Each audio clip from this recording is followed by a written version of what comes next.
Elon Musk is talking about brain implants that could potentially one day give what human beings are calling superhuman capabilities. Now, I'm not here to call all AI or technology evil, but I do want to pose this question to everyday Christians.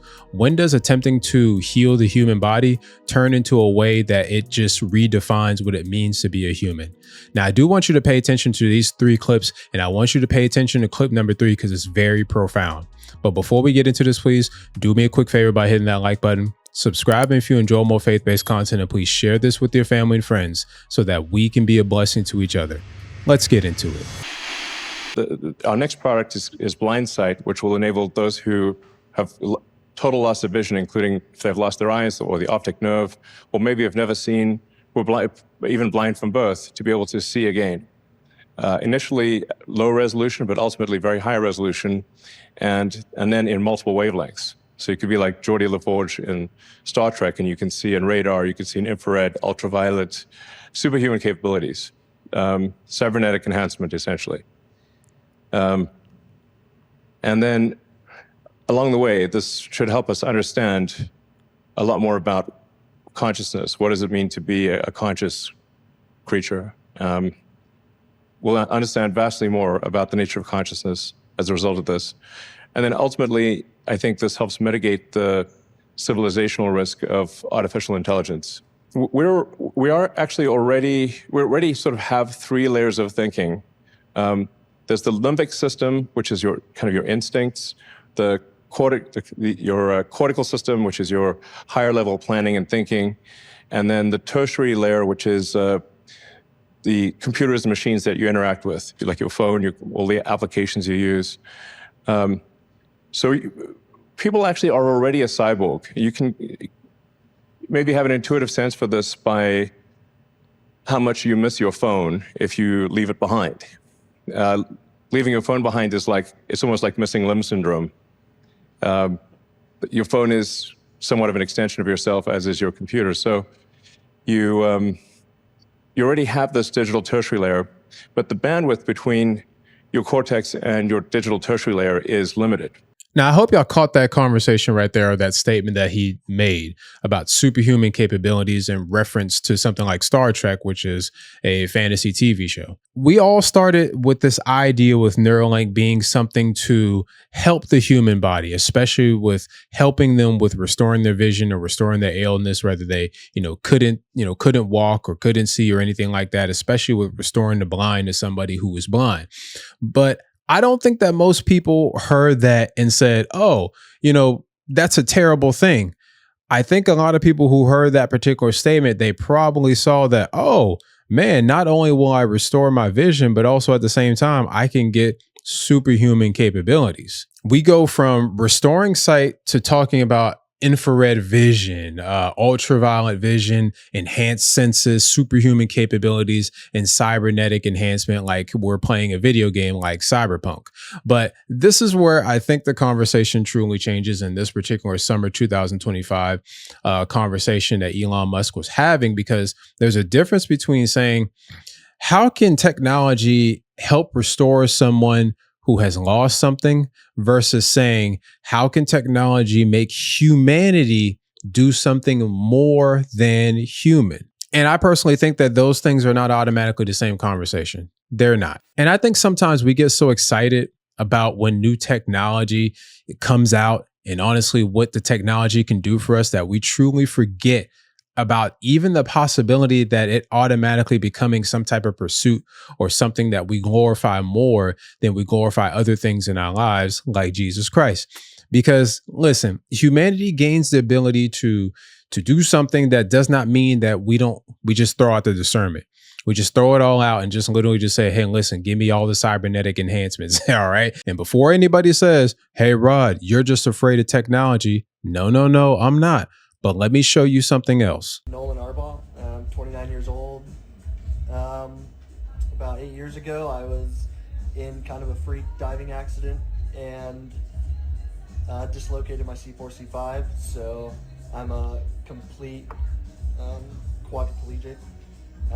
So I'm paralyzed from below the shoulders. I love playing chess, and so this is one of the things that y'all have enabled me to do, something that I wasn't able to really do much the last few years, especially not like this. I had to use like a mouse stick and stuff, but now it's all being done with my brain. If y'all can see the cursor moving around the screen, that's all me, y'all.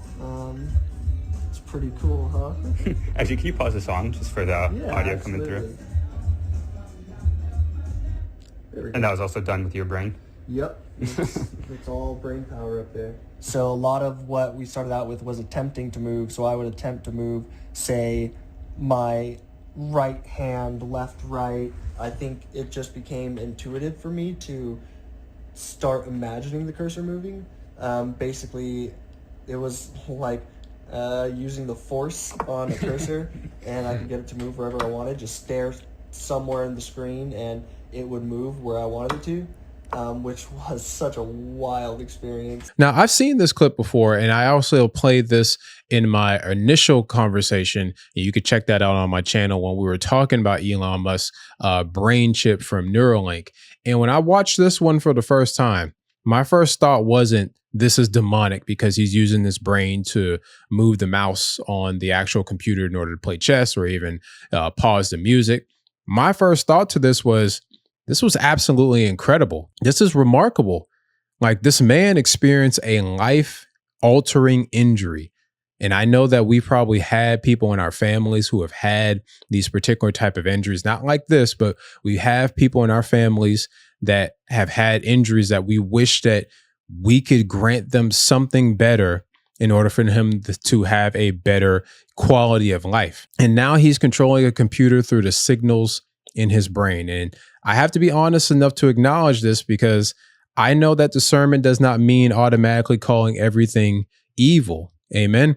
Discernment means having enough spiritual maturity to understand that something like this is legitimately helping him and helping utilize, good applications for people to have better quality of lives, especially when they go through something very serious and very life altering. Amen. And this is where I believe the distinction between the restoration and enhancement becomes important. Helping somebody like this to regain a form of independence that they once had after, being paralyzed, that's one question.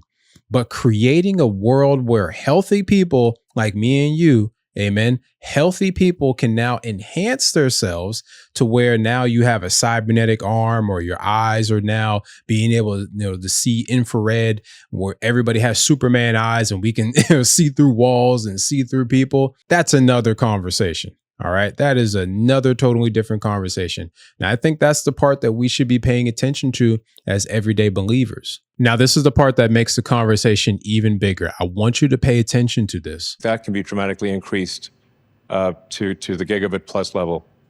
And a lot of the thinking that we do is we take a concept in our mind and we compress that into a small number of symbols.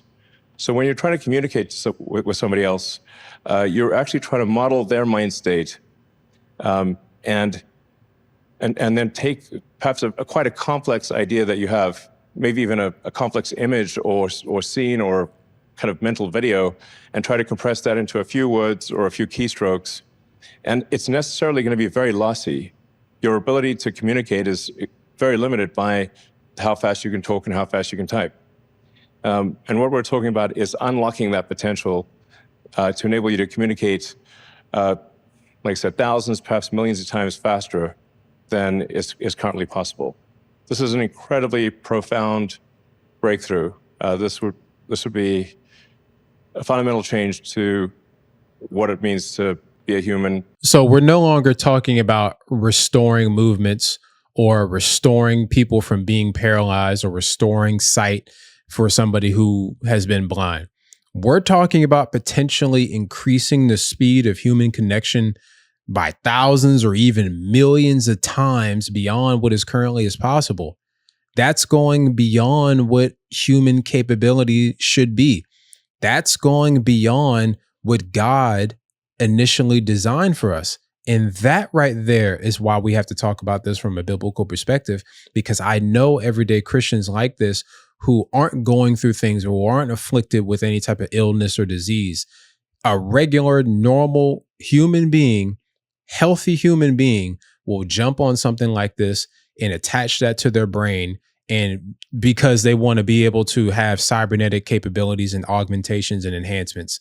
And like I said, we have to talk about this from a biblical perspective, not fearfully, but biblically, because I don't believe that the Bible teaches us that technology itself is automatically sinful. But the Bible, however, repeatedly warns us about the human heart.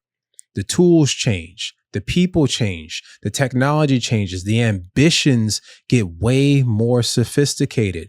And we're starting to see this on a day-to-day basis whenever we go out in this world. If we go to Genesis chapter 3, verse 5, the Bible has been warning us about this from the beginning.